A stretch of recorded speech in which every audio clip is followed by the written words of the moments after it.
This is Dom Genova, host of the No Nonsense Roundtable, with a very special YouTube I constructed from my radio interview I did with Suzy Whaley, professional golfer, former PGA president, and a true ambassador of the game. Suzy's here now in Rochester to receive a prestigious award from the Country Club of Rochester, the Walter Hagen Ambassador of the Game Award.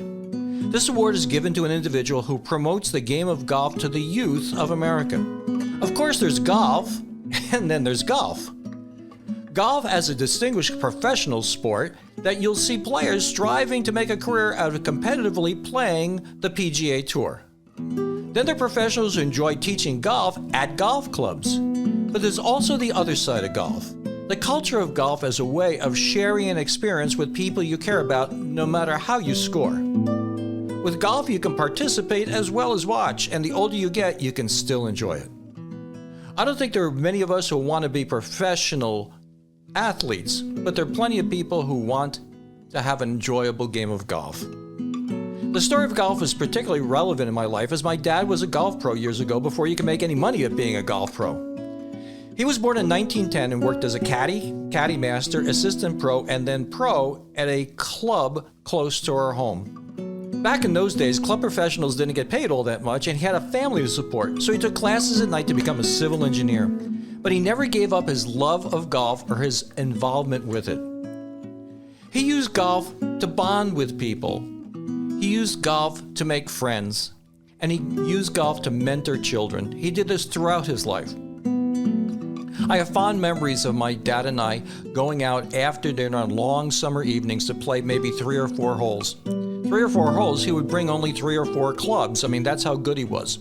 He could always get down in 2 from off the green. It was amazing. So consistent was he that somebody said if he played the course twice, he would land in his own divots. One of my fondest memories is the first time going out to play golf with my dad, very young, maybe 7 or 8 years old, and after I hit the ball, he would cheer like I was playing in the U.S. Open. Dad kept his contacts at the local country clubs throughout his life. To promote the game of golf to kids never exposed to golf, he collected used golf equipment from local club members and brought them to underserved native children in Arizona every year, where he would spend 6 weeks teaching golf and the value of relationships. For his charitable work, he was recognized by the Catholic Church, and when Pope John Paul II came to Aqueduct Racetrack in 1995, my dad was invited to meet him. I have a picture of my dad showing a picture of these Native American children with the golf clubs, enjoying themselves and learning the game. When he retired, a local pro, George Ostrowski at Hempstead Country Club, was good enough to let my dad teach golf a few hours a day. It kept him busy and my mother very happy as he had something to do. My dad passed away in 1999. A member of the family wanted to put his putter in his coffin. I saw Dad use that putter get down and 2 from off the green hundreds of times. His hands shaped the grip. It sits now by my fireplace, and I see it every day. Dad, golf. With this in mind, I conducted my interview with Suzy Whaley. I felt a strong connection between the way she views golf and the way my dad viewed golf. It's rewarding when you meet somebody who gets it. She gets it. They say a picture's worth 1,000 words. I'm going to show you the introduction video for the presentation of her award, and that will be followed by my interview. I hope you enjoy, and if you do, at the end, please like and share. That helps me out a lot. A century ago, when golf was beginning to capture the imagination of American high society, long before there were titanium shafts and golf simulators, Arnie's Army and billion-dollar television deals, there was a charismatic player. He cut a dashing figure and often left rivals in his wake. The man, Walter Hagen. Rochester native, proudly our very own. From Country Club of Rochester caddy, giving the likes of George Eastman crucial advice about yardage and club choice, to CCR's head club professional, and ultimately golf ambassador to the world, an 11-time major champion. Hagen's popularity grew the game and elevated the prestige of professionals and the purses of his fellow pros. A rebel in his own right, Hagen helped close the gap between the status of amateurs and professionals and opened the door to a new era of professional golf. It is for these achievements that the Country Club of Rochester's Award for Ambassadorship is named after Walter Hagen. When honoring the winner of this award, we often find in this person the traits attributed to Mr. Hagen: success, passion, integrity, an unquenchable desire to share the game. This year is no different. Player, teacher, leader, trailblazer, game changer, lifetime ambassador. Suzy Whaley is more than a golfer. She is the personification of golf itself, which is why it's a fitting tribute to honor Suzy with the Walter Hagen Ambassador Award. Suzy's love of golf runs deep. It's been flowing pure in her veins ever since she first swung a club as a young girl, at the range or joining the boys from the local pool. From that point, there was no turning back. With the help of supportive parents, Suzy's talent for the game and her love of competition paved the way for her success, first as a player and a teacher, and now one of the game's leading lights. Teaching dedication, discipline, and sportsmanship, Suzy's focus has been to help young people become better human beings through golf. Her students have benefited from making solid connections, not just with their irons, but with their peers and the world around them. As president of the PGA of America, her mission is to have the best female players in the world on network television, and it's translated into greater interest and the revenue for the Women's Tour. Even more impactfully, she has helped attract a diverse and inclusive new generation of golfers, spearheading multiple programs that champion diversity and inclusion, democratizing the sport in unprecedented ways, bringing golf to all corners of our country, so everyone may share in the opportunity to play the game and fall in love with it. Suzy, we salute you for everything you've done for the game that has done so much for all of us here tonight. Keep driving, keep winning, and keep the game of golf close to your heart. Well, welcome to another edition of the No Nonsense Roundtable. I'm Dom Genova, your host every Saturday here on News Radio Wham 1180 at 10 a.m. And like I like to remind everybody, all the previous shows are on NoNonsenseRoundtable.com. Now, today I have a very, very special guest, and she's going to be in town this week. We all know what's happening with this great tournament that we have going on. And I'm going to read from the press release so I don't forget anything. Rochester, New York, May 2nd, 2023. The Country Club of Rochester will welcome Suzy Whaley, former PGA of America president and PGA master professional, for two exciting events. On Tuesday, May 16th, Whaley will lead a junior golf family clinic at the Country Club of Rochester for those members there and other area golf club junior members and their families. And on Wednesday 17th, this is the important one, the Country Club of Rochester will present Whaley with its Walter Hagen Ambassador of the Game Award for her work to promote the sport and its values to younger generations through teaching and guidance. Welcome. It is an honor to have you on the show, Suzy. Oh, it's a pleasure to be on it with you. Well, thank you. Golf, we were talking before the show a day or two ago about how golf has been a very big part of my family and the way that my dad raised us with the values of golf and whatever. But, let's talk about that. I mean, one of the questions I'd love to ask people first, though, is that it's kind of a humorous question. It's like, what did you want to do when you were 10 years old? I mean, you didn't expect that you were going to be president of the PGA back then, but you must have loved golf, right? I did love golf, but I wanted to be standing on the Olympic podium with a medal around my neck. Believe it or not, from the time I was 9 years old, I dreamt of it every day. I drew ski racing courses at school instead of paying attention in class. I believe it or not, I even worked out at that young age, not because my parents asked me to, but because I wanted to be the best. And so very early on, I knew I was going to be an athlete. I wanted to be a professional athlete. I just didn't think it was going to be in golf. Yeah, and so how did you take up golf? Now you were saying that, I mean, so many people in your family were involved in golf. Now, what was the genesis of that? Who was the first golfer in the family? Yeah, I was first introduced to the game by my mom, which you have to remember when this was. That was very unusual. Typically, it was a man that introduced you, your dad or a grandfather, or a friend that would introduce you to the game, because many women weren't playing the game. And certainly it wasn't a sport that junior girls were really told to take advantage of. And I had an older sister who was a good athlete too, and she loved swimming, and she was a competitive swimmer. And so we just hung out at the pool because that's what my sister loved, and she wasn't really a golfer. She didn't like it until much later in her life. And my mom actually found me on the driving range with the boys from the swimming pool that I used to love to compete against and race against in the pool, who had invited me to hit some golf balls with them. And I said, absolutely, and promptly went in my swimsuit, which was not appropriate or allowed. And, the golf pro immediately, unbeknownst to me, had paged my mother. We didn't have cell phones then, so drove out and literally escorted her back to me.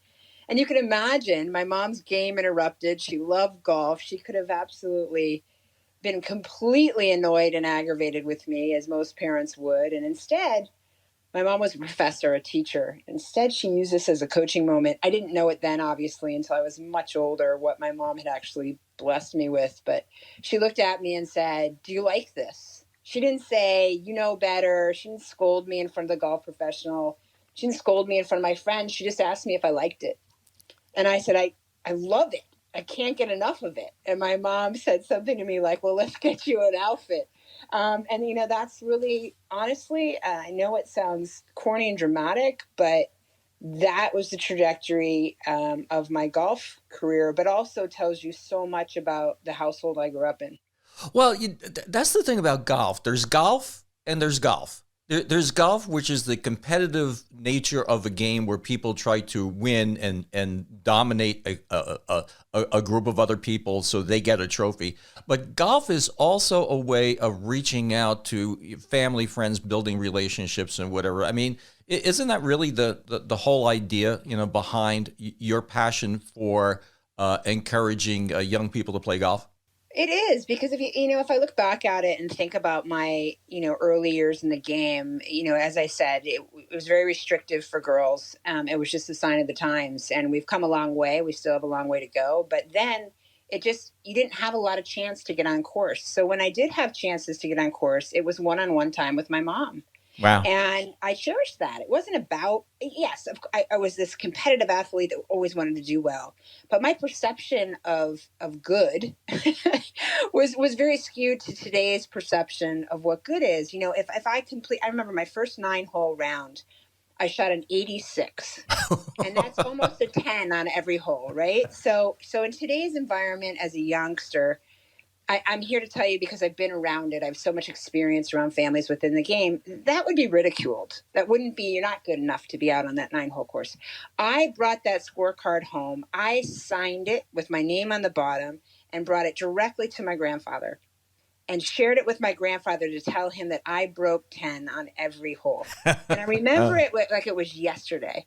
And my grandfather said, well, good for you. When are you going to go back out and try to break 9 on every hole?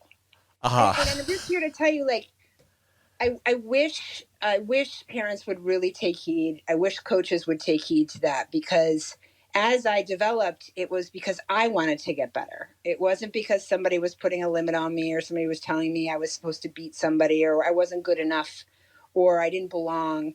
It was, well, do you think maybe tomorrow you might have a chance to beat that?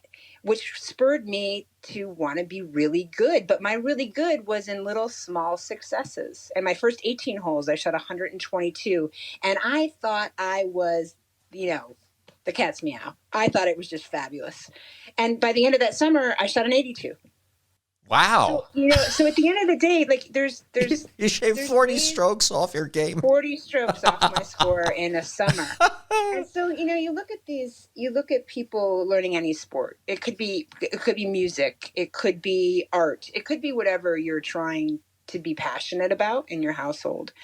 And I always find when a child is self-motivated and self-driven, I always find when there's support behind that without telling a child they're great when they're not great, Right. but instead giving them the opportunity to have these little successes that builds confidence and discipline and grit. And listen, there were plenty of times I was terrible for what I was trying to do, but I was never scolded for that. If I had prepared, if I had practiced, and if I'd had a good attitude. And so for me, golf was always enjoyable. Even on the days, and listen, every shot wasn't enjoyable, but the overall experience for me, I always came away happy. And, I feel like that's been lost a little in the environment today. Well, I have this philosophy, and I've talked to some educators about this. I think years ago we decided that our children needed to have a better self-esteem, so we started giving them participation trophies and right. I mean, but what you're We talking. didn't have any of those in my house. Right. But the thing is that what you're talking about is something completely different. This is a journey of self-improvement that the child can feel a sense of accomplishment, even if it's a little bit of an accomplishment, a little bit better today than you were yesterday, rather than giving them an award for something that they didn't do. Yeah, I'll tell you a funny story in our house that my daughter still brings up. My oldest daughter is 28, so keep that in mind as I share. So we had put her in Taekwondo. And, as every other parent, we're going to try everything. We're going to throw everything against the wall to see what our children like, right? So off we go to Taekwondo, and she's going into her first competition. And I don't believe she was even at the time. I think maybe she was beyond a white belt, but maybe it was the second level. And we get to the competition, and she's very young. Let's say she's 7. And we get there, and nobody else is in her age bracket or in her level. And so the trophy is bigger than the dresser I'm staring at right now speaking to you, right? It's the biggest thing you've ever seen. But she hasn't competed against anybody to earn it. Right. And I wouldn't let her bring it home. And people to this day that were there, that are friends of mine to this day, remind me of how mean a parent I was. And my daughter left in tears. She was hysterical. She thought she'd earned the trophy. And I said, well, the only way you can earn a trophy is if you are competing against somebody else, unless it's an award that's a singular in nature. Right. She didn't understand at the time. She still doesn't. I'm here to tell you. I still have that story told every holiday, let's talk about how mean my family was and my parents were. But at the end of the day, my daughter understood the meaning of it now. She looks back at that and says, I get it, Mom. I really would have wanted that trophy, and it would have made me feel great. And I still wish you had let me take it home. But I understand the message you were trying to tell me. And there's going to be a lot of families that don't agree with that philosophy. But I knew that when I grew up, we weren't just given things. We had to earn them. Right. And we knew even if we worked incredibly hard, we may not get them. Right. And I'm honest, I've always loved what I do and love my job because I understood that from a very young age. And I knew I had to find my own joy in every day. I wasn't going to be given it. And that for me has worked in my favor to be a happy person and to have a good attitude and to enjoy being with other people. Now, if you're playing with a bunch of people, you generally speaking are playing with people you like. Yes, agreed. And the golf gives you that opportunity. Like, golf is just such a community sport. It's a sport that invites generations to play together. It's a sport that allows somebody who's a professional to play with somebody who's a beginner. Right. It's a sport that allows a different enjoyment level based on your tee box choice, no matter gender. It's a game that allows food and beverage and camaraderie and celebration and encouragement. And it's a sport that allows you health and wellness. It's a sport that allows you to be outside. And it's sports that I'm thankful for that has become more accessible. Certainly there are still high-end private clubs that are extremely expensive. But with the advent of off-course facilities like Top Golf and Drive Shack and ranges and putting greens where Anybody can participate. 70% of the golf courses now in the United States are public. I'm not here to say anything's inexpensive for a family. That's certainly not my right, but it's become an opportunity at some facilities where you can spend 3, 4, 5 hours for less than you could to take a family out to eat. So while that still may be too expensive for some, and I think certainly the game is working toward offering better accessibility for those that can't afford it. We now have scholarship opportunities for juniors that are far greater than they used to be. We have community efforts, thanks to the PGA Tour and the First Tee, like what's coming into Rochester, to give back to the community in a charitable way, to allow those that want to join and participate to be able to. And we have work to do, but golf is just a sport that I'm super prejudiced. My entire family, we're the nerdiest golf household on the planet. My husband's a golf pro. I'm a golf pro. My daughter's a golf pro. My other daughter played collegiate golf as well. My niece plays collegiate golf. So we have golf trash cans. It's embarrassing. Golf trash cans. Yeah, I mean, it's embarrassing for us, but you know what? It's given us an enormous gift in our family, and one that I'll work till the end to give back to. Well, we were talking before the show that my dad was a golf pro years ago, before you could make any money at it, and he went on to become a civil engineer and always kept up his contacts. But he used it as a way of bonding with me. I mean, he would scare people when he would go golfing with me, because we would go out and he would have like 4 clubs. I mean, yeah, he would take a 3-wood, like maybe, like a 6-iron, a wedge, and a putter, and he would beat the bejesus out of everybody with the 4 clubs.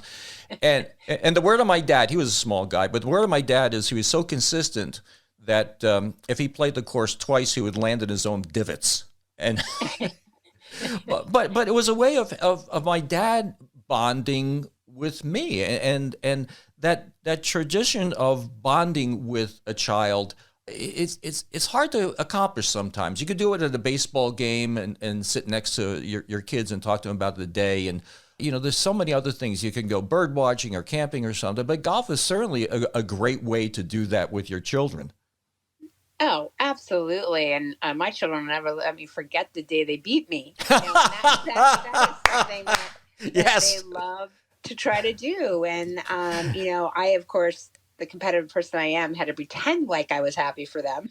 Yeah, but I have this feeling you didn't let them win on purpose. Oh my gosh, no. No, I didn't let my kids win in Crazy Eights. I mean, they will tell you that too. I mean, races up the stairs, I didn't let them win, but when they beat me, they knew they beat me. Yeah. And they took that forever away with them, because they knew they truly beat me. So, I mean, I think, are we an overly competitive household? Yes. My older daughter would tell you that we are.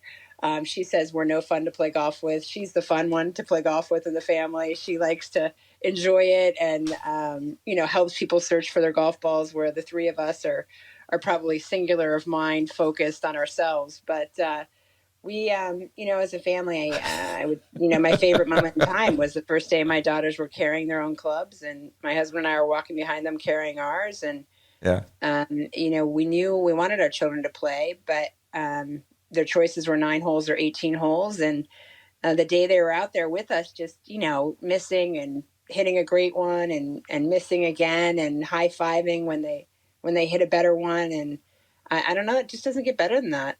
But let's talk about your personal journey in life, because it hasn't been all easy for you, because the nature of the game and women's role in the game has changed over the years. So let's talk a little bit about that, because for you to achieve the position of president of the PGA, I mean, that is just extraordinary to begin with, and then the first woman president of the PGA, that's doubly as extraordinary. So let's talk about that path, because that couldn't have been, I mean, that wasn't easy.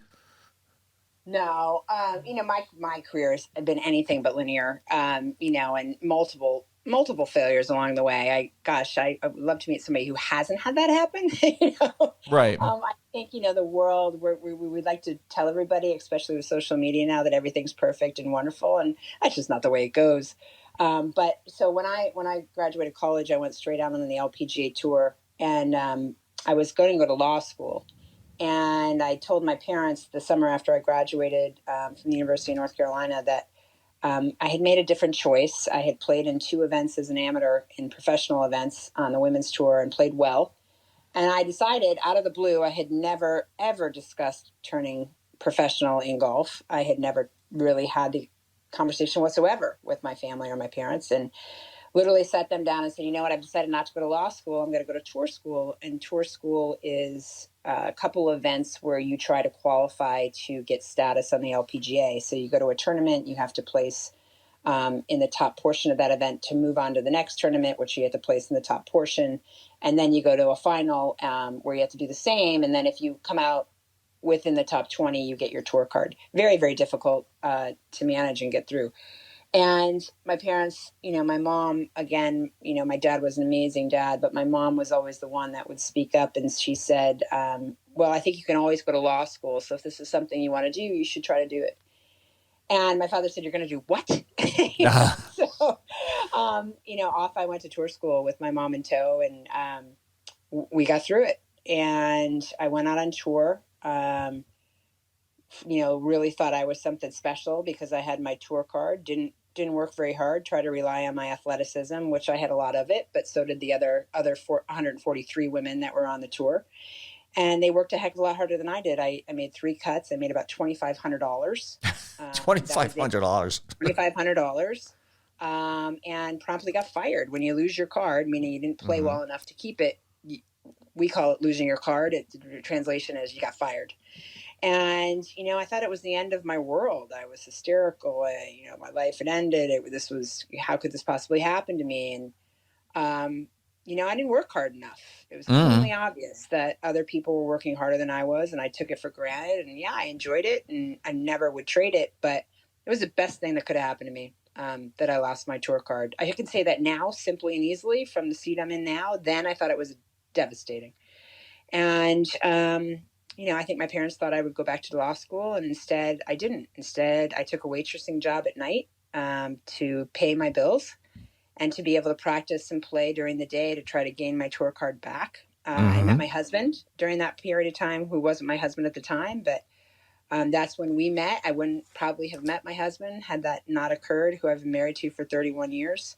I went back out on tour after we were married, got my tour card back. And once I got pregnant with my first daughter, I left the tour only because I didn't want to travel on the road with my daughter.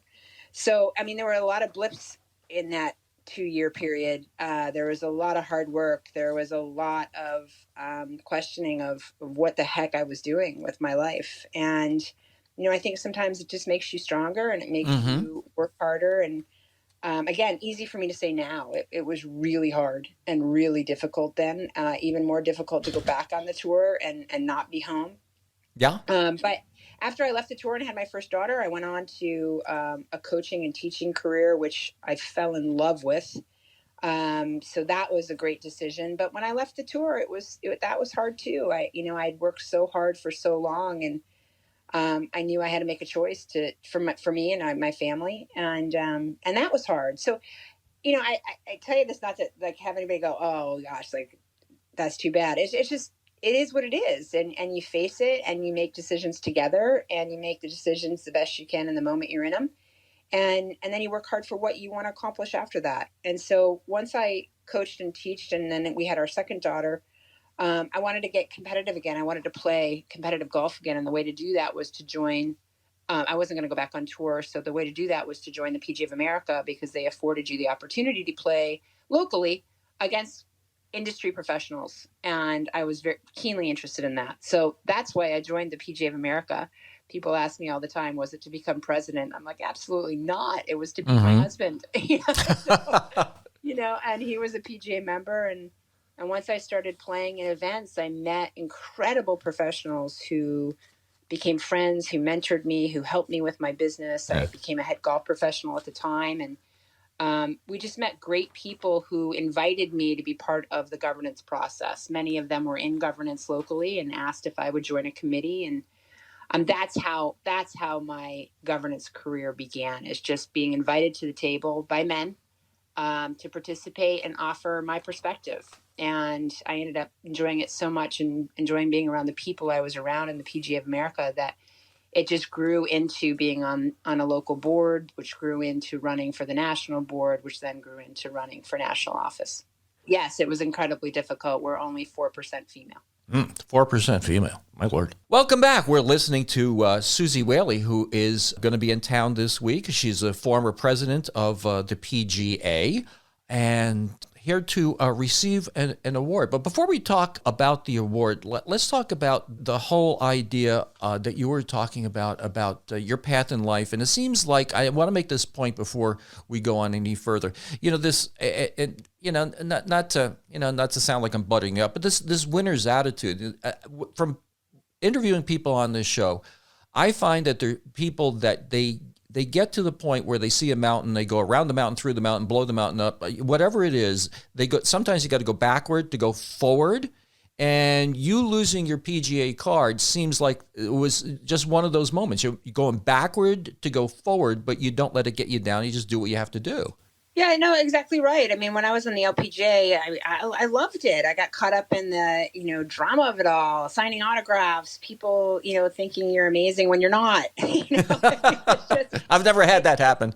Yeah, it's just, it's addicting, but you easily can lose your focus. You easily can lose what got you there. Yeah. And especially if you were talented enough to get there, maybe without the work put in by others who perhaps didn't have as much talent. And I found in my life that there are so many people in the world that are far more talented than I am and far smarter. And I've learned along the way that I can learn so much from them. Right. But at the same time, if what you're talented in, you would put one iota of the effort in that those that perhaps didn't have the talent but wanted it, if you could just have a little of that from them, Can you imagine how great people could be in whatever they chose to do? And when you look at the elite of the elite, I always think that's how they do it.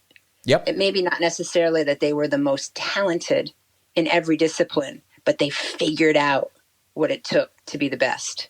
And, I don't think it's a bad thing to want to be the best. Right. I don't think it's a bad thing to want more, but I do think as you go along the way, you have to surround yourself with people who advocate for you and support you.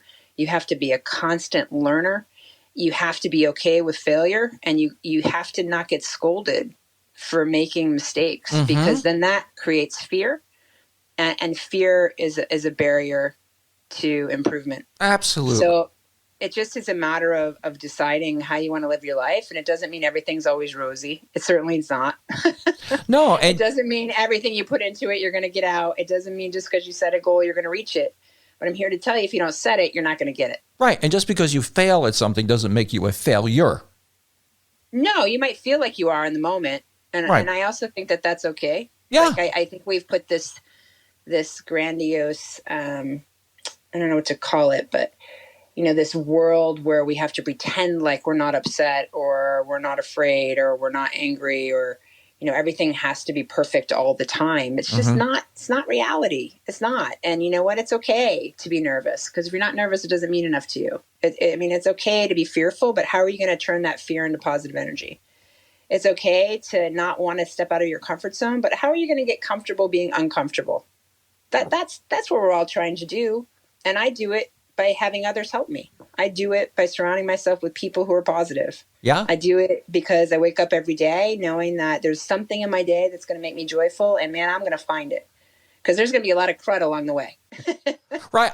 I'm going to share a personal philosophy I have with you and see if you subscribe to this. I think people are more afraid of change than anything, and it stops them from doing. They stay in painful jobs, painful marriages, painful apartments, houses, all these painful things, because they don't want to change. And the acceptance of what you can do and what you can't do and taking a different path, I think, is critical in somebody's life and something that we need to teach our children. Yeah, and I understand too, like there's situations that perhaps in the moment there are reasons you can't change it. Correct. Or, and that's real too. but having a plan over the course of time to ensure that when appropriate and when you can, that you can make a move, is something that I think too you plan for, and do the best you can in the moment that you're in it. Because there's times you can't move on, and I get that. But your personal choices on your health and your wellness, those are just priorities, right? Yep. I always tell people, like, if you choose to do X, but you don't feel like you're getting to your goal in health and wellness because you're doing X, well, then it just isn't a priority yet. Don't judge yourself for it. Just, you're going to decide when it's a priority to work out every day. And when it is, you'll fit it in. So let's talk. I'm sorry. Go ahead. No, that's okay. That's just, and doesn't mean every day you're going to go to work out. Right. I just think people are way too hard on themselves. I really do. Oh, I read a book when I was a young man. It was called How to Be Your Own Best Friend. And one of the things is, one of the philosophies is that, let's say your friend backed the car into the pole. Well, you wouldn't say, well, you dumb SOB, you backed the car into the pole. What the hell were you doing? You shouldn't have done that. You were driving too fast. You wouldn't do that to your friend. Why do you do that to yourself? I mean, forgive yourself, right? Don't be. Yeah, it's human nature. I mean, there's so many people that constantly, they want to. Let's say they want to take off a few pounds, right? Yeah. And then they go out and they have some ice cream, and then they scold themselves for Right. like 3 days because they. I mean, I just Yeah. look. I love ice cream. I'm gonna have some. Like, first of all, Rochester, New York is the greatest ice cream on the planet. So, like, I cannot wait to get there because it will be the week that I definitely have ice cream, and I will not be on my health and wellness kick in Rochester. But you know what? Okay, so I'm gonna get back to it when I know I can get back to it. And I just think that if we just took a little bit lighter attitude on ourselves and we're kinder, our cortisol levels would come down. We would probably find time to do some of the things we wanted to do. And we wouldn't be feeling guilty about choices we were making that sometimes are fun and okay. And you just got to get back to it when you can get back to it. Yeah, I hear you. I have two daughters. I'm very, very proud of the two of them. They're as different in their careers as night and day. But I teach them. I say, you're going to be better than some people, or you're going to be worse than some people on everything. And the job of God is taken, and He's not going to give it up. So you're never going to be perfect. And that's all there is to it. So let's talk about a little bit about this week. We have a wonderful tradition here in Rochester of giving awards to people that deserve them. And we used to have something called the Hickok Award. And the Hickok Award, we had given awards years ago to Ben Hogan, Arnold Palmer, and Lee Trevino. And now you are here to accept the Walter Hagen Ambassador of the Game Award for your work to promote exactly what we're talking about here, the sport and its values to younger generations through your teaching and guidance. And as I hope I have demonstrated to our listeners right now, is your philosophy of life transcends the score on your scorecard. And congratulations for that. Let's talk a little bit about that. No, thank you. It's certainly, anytime you receive an award, it's just an honor. And to receive an award in Walter Hagen's name, for me, is really special because Walter Hagen, for those that don't know about Walter Hagen, he was one of the greatest professionals of all time. But what made him so special is during his career, really amateur golf was the forefront of golf, not professional golf. Professionals were kind of looked at as the service people in the game, and the amateur body was looked at as the creme de la creme. And so professionals weren't even allowed in clubhouses at the time. They weren't allowed to enjoy food with those that they had played with. Oftentimes they had to change their shoes in the car. They weren't invited to really be a part of the community as professionals. And Walter Hagen, as an ambassador of the game, changed that. He was very stylish. He was an incredible player. He grew up as a caddy and then went on to learn from a professional and became just unbelievably skilled at the game, winning major championships, second most wins after Jack Nicklaus and Tiger Woods. And so at the end of the day, he captained Ryder Cup teams and 6 of them and played on Ryder Cups. But what he really did, from where I sit in my world in the game, in the industry, is is invite and showcase community to the game for inclusion. He demanded it. And, I'm so appreciative of that because, for me growing up, there were places that certainly I couldn't go. My dear friend Renee Powell, one of the first African Americans on the LPGA tour, faced the same prospects that he did, but much later in years. And she wasn't allowed because of the color of her skin to go into clubhouses. So you think about a Walter Hagen kind of starting that and allowing all of us that came behind him to stand up and advocate for the allowance of all to be able to participate is something that is special to me and something that I'll be proud to accept. Well, in the day, I mean, years and years ago, it was like upstairs, downstairs, wasn't it? I mean, the pros were the help. Yeah, the pros were the help. And honestly, now in our world, I'm proud to be a part of the PGA of America. I'm proud to be in the service aspect of the game. I'm proud to work at a golf facility. But it's different. I'm working in the industry. Walter Hagen was a professional, just like if you were to consider Tiger Woods or Jordan Spieth or Ricky Fowler or Tony Finau, but was treated not like they're treated today. Mm-hmm. And, I've read multiple books on Walter Hagen and really, I think a lot of them, and I'm going to paraphrase, but a lot of them are correct in that anybody who gets a paycheck the size that they do today in the game of golf, not only thanks Tiger Woods and Jack Nicklaus, but should be thanking Walter Hagen first and foremost.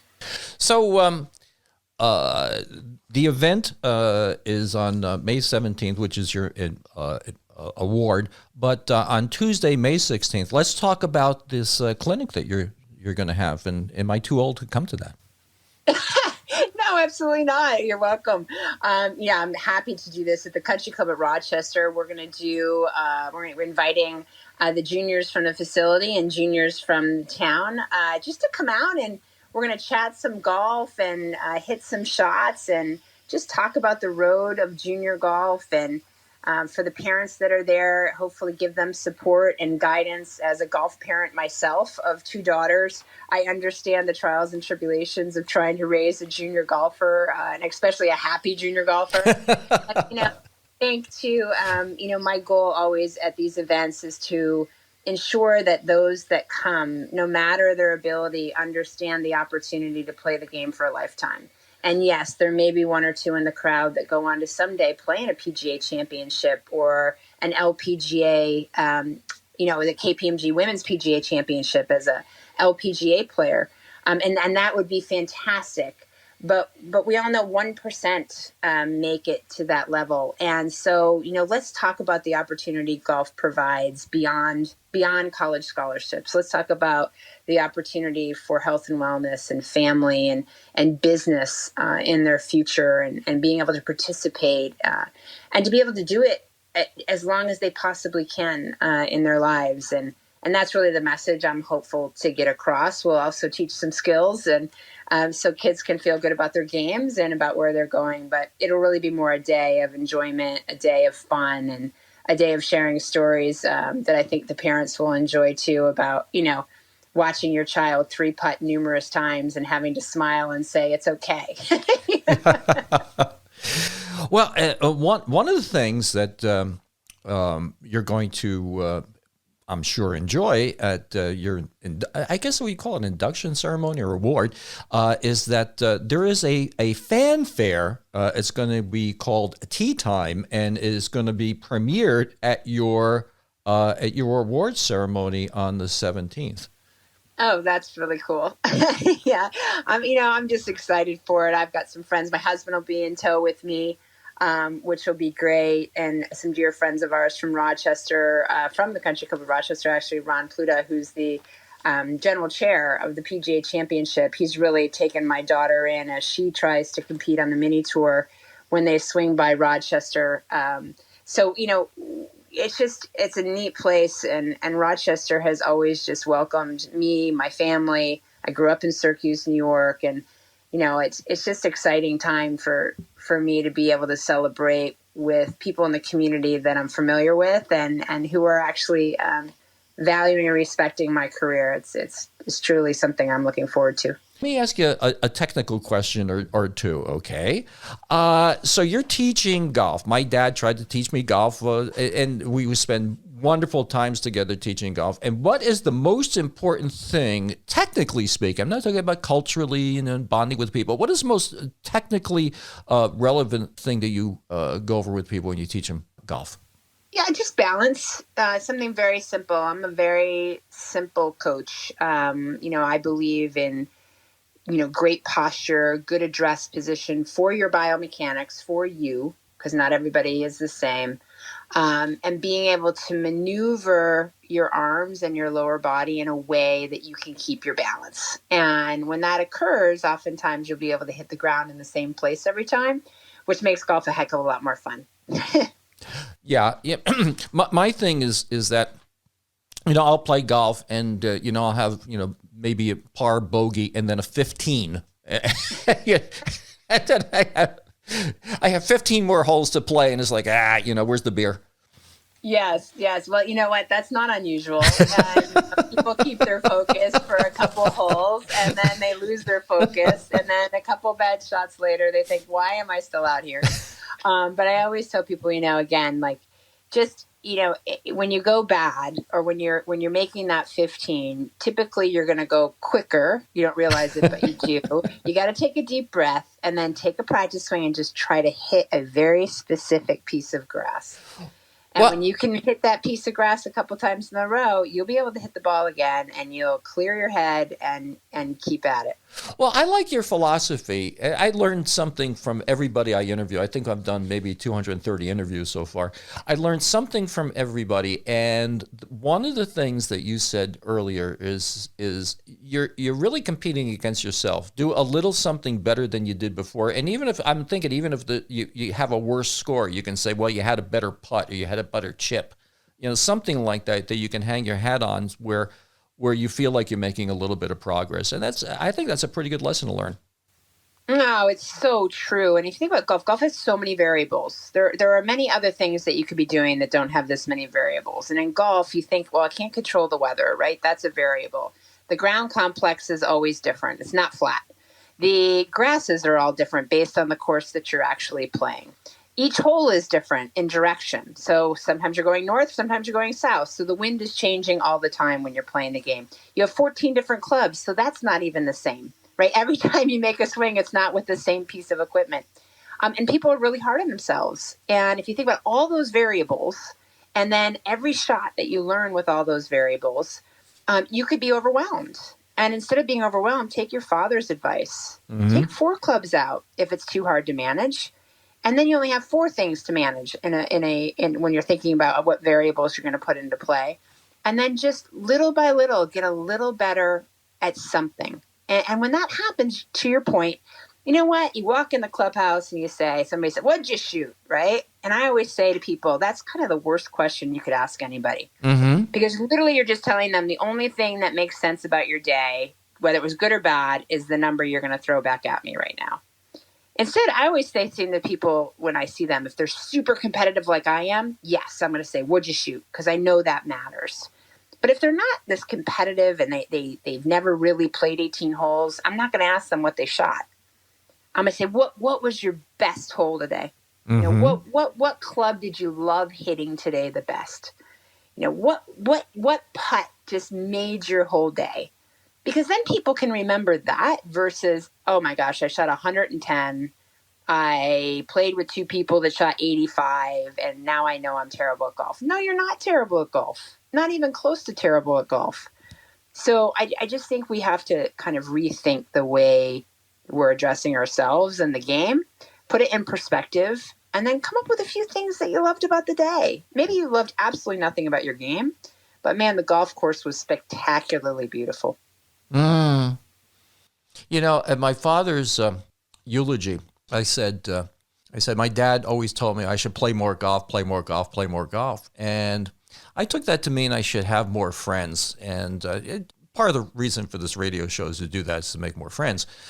But you've given me another read on that too. Play more golf and enjoy the game and the atmosphere and the land and being a little bit better at something one day than the other and just taking it sort of like in a Zen sort of way. I think that's the other part of what he was trying to tell me.